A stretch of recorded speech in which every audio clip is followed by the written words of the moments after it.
आहे 15/10/2023ची अव्यक्त बापदादांची अव्यक्त मुरली. रिवाइज डेट आहे 18/1/96.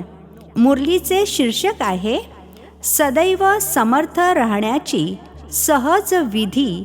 शुभचिंतन करा आणि शुभचिंतक बना. आज स्नेहसंपन्न स्मृती दिवस आहे. चोहो बाजूंच्या मुलांचा स्नेहाचा अंतकरणातील आवाज बापदादांपाशी पोचला आहे.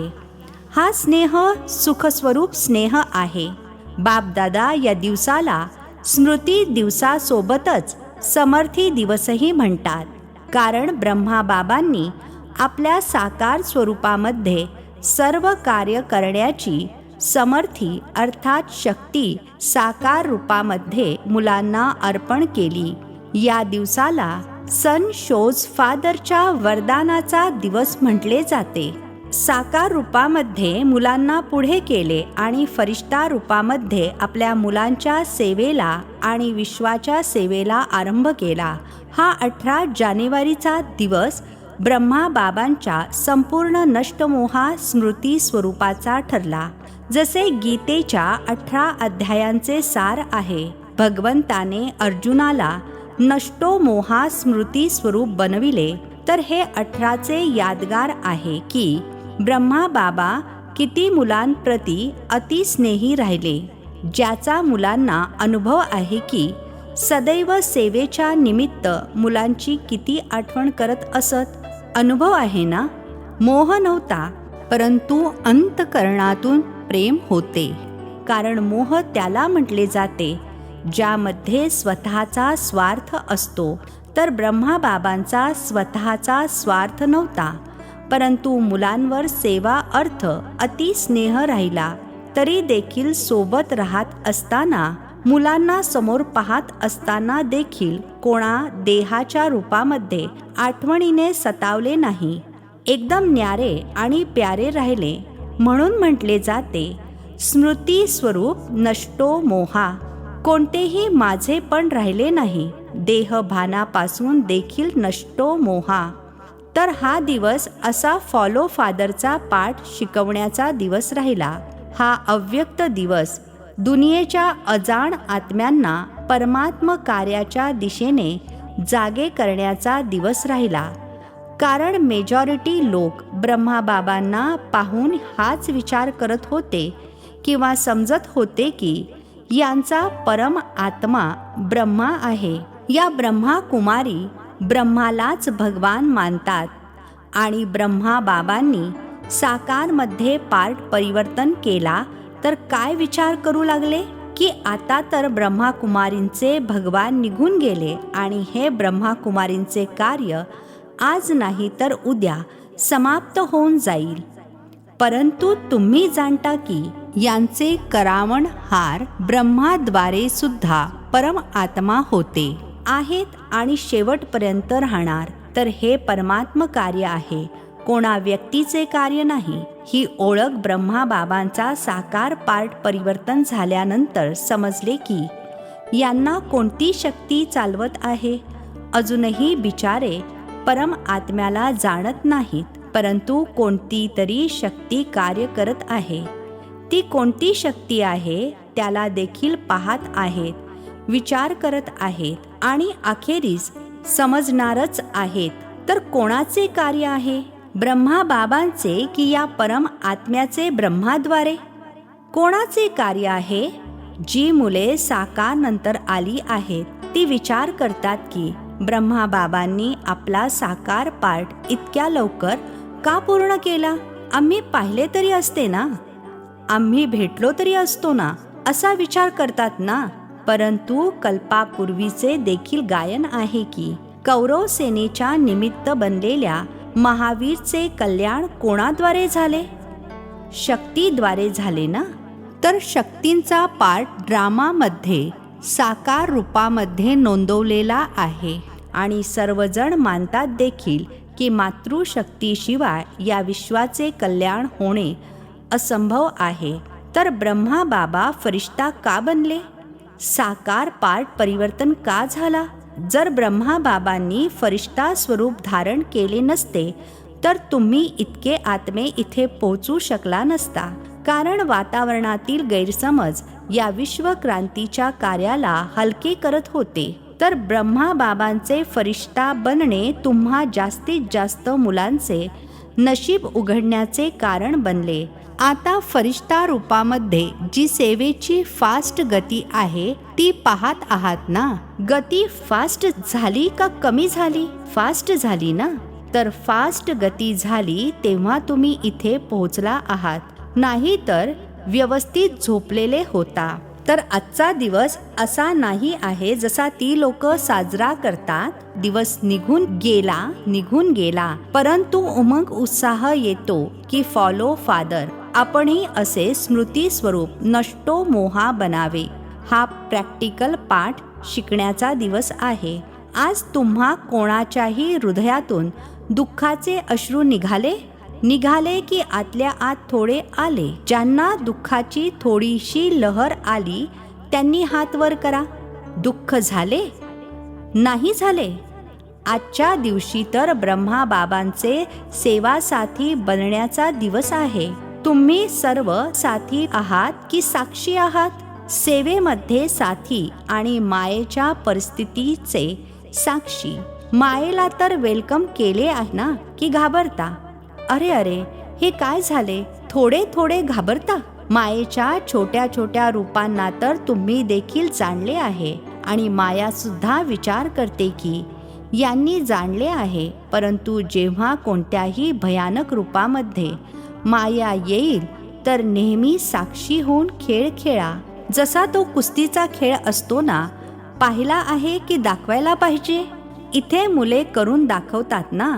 तर असे समजा की हा कुस्तीचा खेळ आहे, खेळत आहोत. चांगल्या रीतीने मारा, अर्थात प्राणाची बाजी लावा. घाबरू नका, खेळ आहे. तर साक्षी होऊन खेळ खेळण्यामध्ये मजा येते.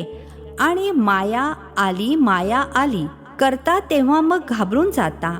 मायेमध्ये आता काहीही ताकद राहिलेली नाहीये. मायेचे फक्त बाहेरून वाघाचे रूप आहे, परंतु खरे तर मांजर सुद्धा नाही आहे. फक्त तुम्हा लोकांना घाबरविण्यासाठी मोठे रूप घेऊन येते. मग विचार करता माहीत नाही आता काय होणार. तर असे कधीही म्हणू नका की काय करू, कसे होणार, काय होणार. परंतु बापदादांनी पूर्वी देखील हा पाठ शिकवला आहे की जे होत आहे ते चांगले आणि जे होणार आहे ते अजूनच चांगले. ब्राह्मण बनणे अर्थात चांगले आहे. भले काही गोष्टी अशा असतात ज्या कधी तुमच्या स्वप्नामध्ये सुद्धा नसतात आणि बऱ्याच गोष्टी अशा असतात की ज्या अज्ञान काळामध्ये होणार नाहीत, परंतु ज्ञान मिळाल्यानंतर झाल्या आहेत. अज्ञान काळामध्ये कधी बिझनेस वर खाली झाला नसणार आणि ज्ञानामध्ये आल्यानंतर झाला. घाबरून जातात, बाप रे, ज्ञान सोडून द्यावे. परंतु कोणतीही परिस्थिती येते, त्या परिस्थितीला थोड्या वेळासाठी आपला शिक्षक समजा. शिक्षक काय करतो? शिकवण देतो ना. तर परिस्थिती तुम्हाला विशेष 2 शक्तींची अनुभवी बनवते. एक सहनशक्ती, न्यारेपणा, नष्टो मोहा आणि दुसरे सामना करण्याच्या शक्तीचा पाठ शिकवते, ज्याला भविष्यासाठी तुम्ही शिकून घ्या की ही परिस्थिती हे 2 पाठ शिकवण्यासाठी आली आहे.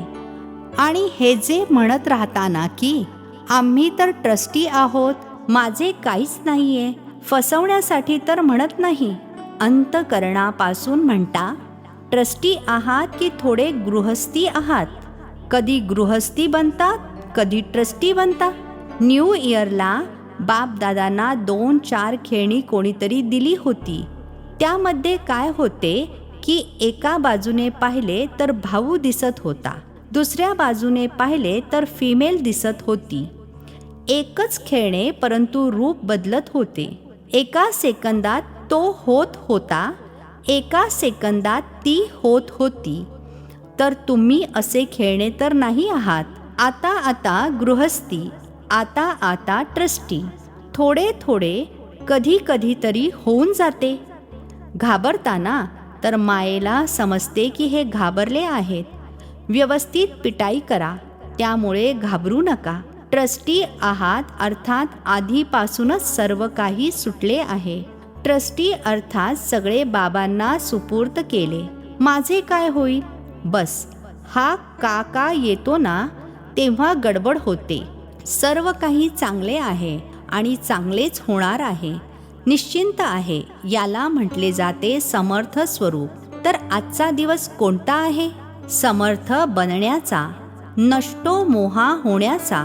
बाबा बहुत याद आये असे फक्त गाणे गायचे नाही आहे, तर ब्रह्मा बाबांचे फरिश्ता रूप होणे हे ड्रामामध्ये परमात्म कार्याला प्रत्यक्ष करण्यासाठी निमित्त कारण बनले. ब्रह्मा बाबा आहेत का नाही आहेत?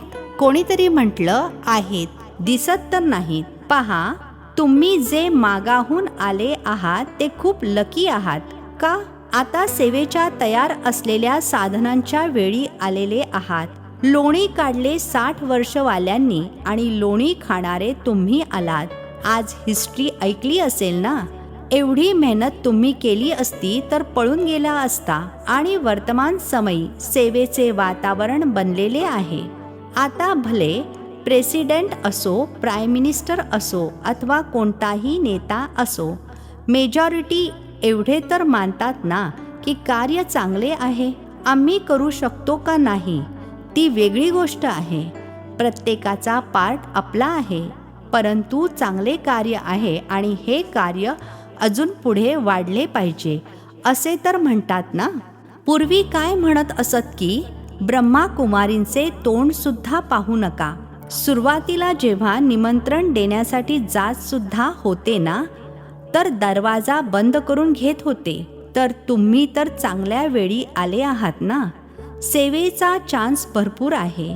जेवढी सेवा करू इच्छिता तेवढी करू शकता. आता सर्वजण समजतात की साकार ब्रह्मा बाबांच्या नंतरही ब्रह्मा कुमारींनी सिल्वर जुबली सुद्धा साजरी केली, गोल्डन सुद्धा साजरी केली. आता डायमंड पर्यंत पोहोचले आहेत. कारण कोणताही मोठा गुरु निघून जातो तेव्हा गडबड होते. इथे गडबड आहे का? इथे तर आणखीनच वृद्धी होत आहे, वाढत जात आहे. तर यावरून हे सिद्ध होते की हे कार्य करवून घेणारे बाबा परम आत्मा आहेत. निमित्त माध्यम ब्रह्मा बाबा आहेत. आता देखील माध्यम ब्रह्मा बाबा आहेत. हा पार्ट वेगळी गोष्ट आहे, परंतु ड्रामामध्ये पहिले माध्यम साकार ब्रह्मा राहिले आणि आता फरिश्ता रूपामध्ये ब्रह्मा आहेत. ब्रह्माला पिता म्हणणार, रचणारे तर ब्रह्मा आहेत ना. हा पार्ट तर मध्ये मध्ये मुलांची पालना करण्यासाठी निमित्त आहे.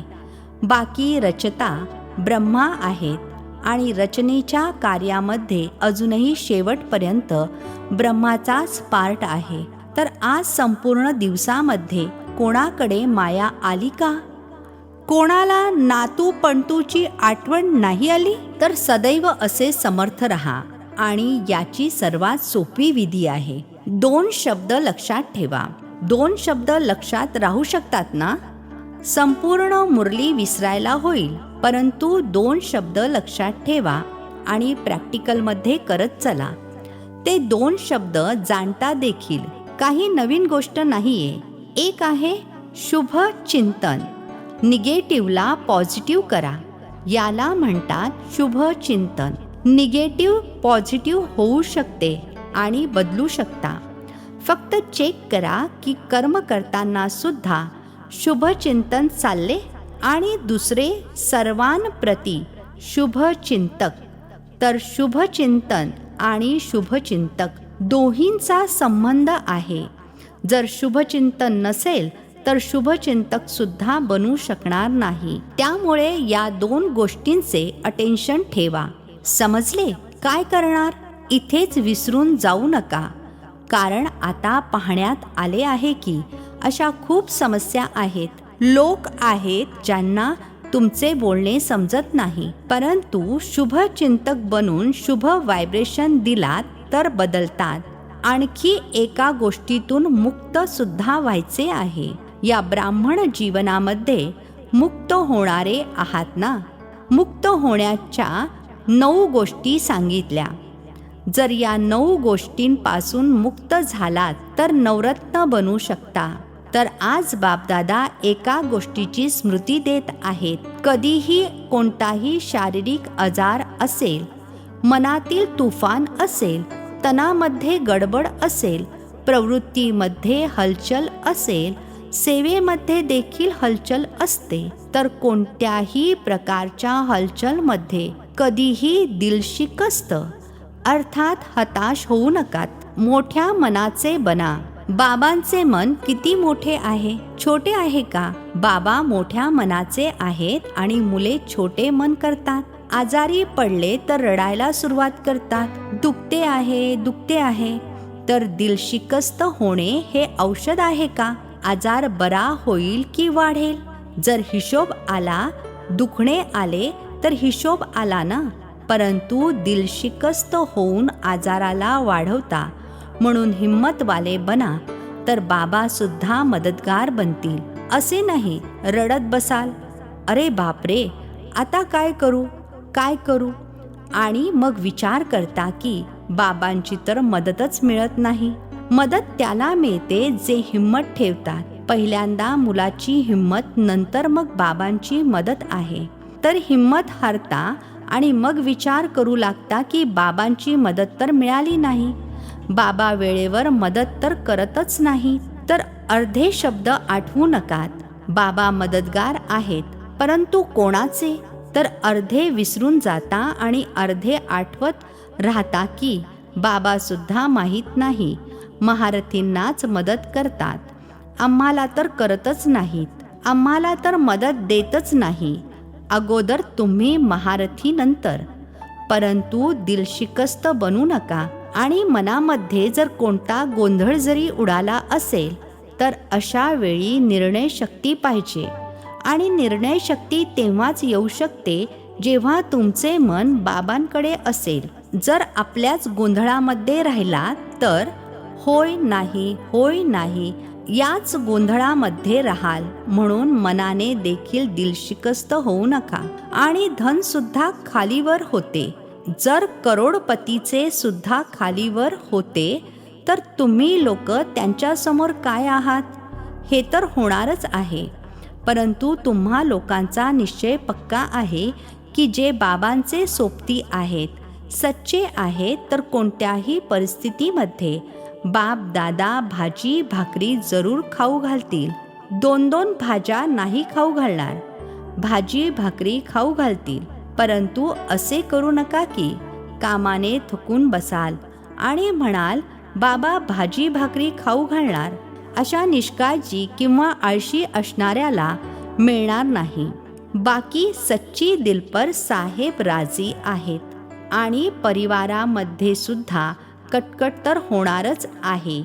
जर तुम्ही लोक म्हणता की अतिनंतर अंत होणार आहे, म्हणताना सर्व अतिमध्ये जात आहे आणि जाणार आहे, तर परिवारामध्ये कटकट होणार नाही. असे होणार नाही, ते होणारच आहे. परंतु तुम्ही ट्रस्टी बनून, साक्षी बनून त्या परिस्थितीला बाबांकडून शक्ती घेऊन निराकरण करा. गृहस्थी बनून विचार कराल तर आणखीनच गडबड होईल. सर्वात पहिले पूर्णतः न्यारे ट्रस्टी बना. माझे नाही, हे माझे, पण माझे नाव खराब होईल, माझी निंदा होईल. माझा मुलगा आणि मला, माझी सासू मला असे करते, हा माझेपणा येतो ना, तेव्हा साऱ्या गोष्टी येतात. जिथेही माझे आले तिथे बुद्धी भटकायला लागते आणि मग पलटतात. जर बुद्धी कुठेही गोंधळामध्ये बदलत असेल तर समजून जा हा माझेपणा आहे. त्याला चेक करा आणि जेवढा सोडविण्याचा प्रयत्न कराल तेवढा गुंता वाढणार. त्यामुळे सर्व गोष्टींमध्ये काय बनायचे नाही, दिलशिकस्त बनायचे नाही. काय नाही बनणार? कोणी म्हटले दिलशिकस्त?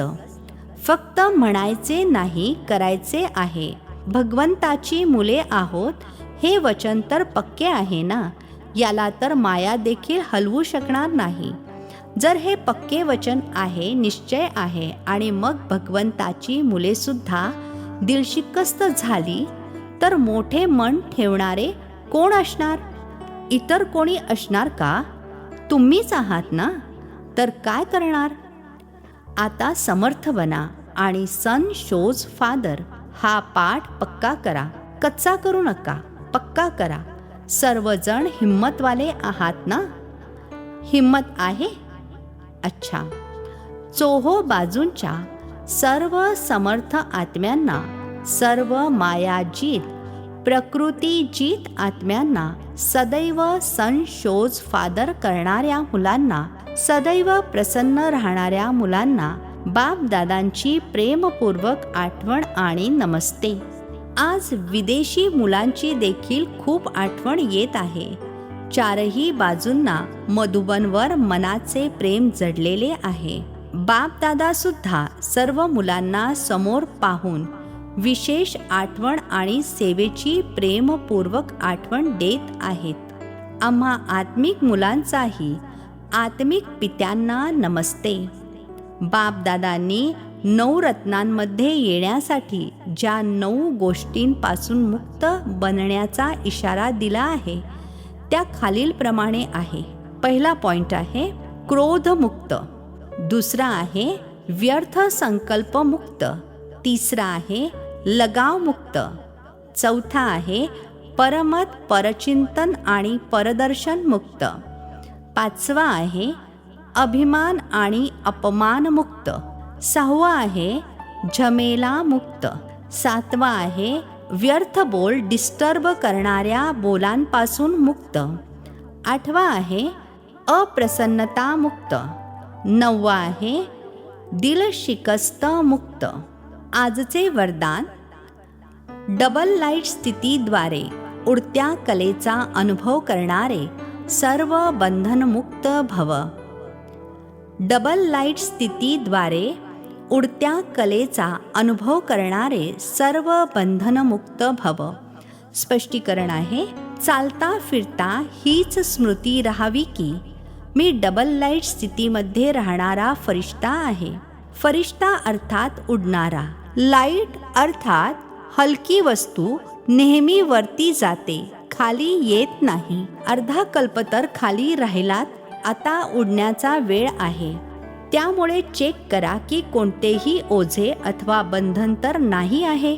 आपल्या कमजोर संस्कारांचे, व्यर्थ संकल्पांचे, देहभानाचे बंधन अथवा ओझे खूप वेळ चालत राहिले तर ते अंतिम समयी खाली घेऊन येईल.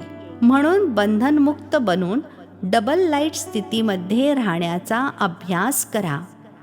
स्लोगन आहे: मनसा सेवा तेच करू शकतात ज्यांच्याकडे शुद्ध संकल्पांची शक्ती जमा आहे.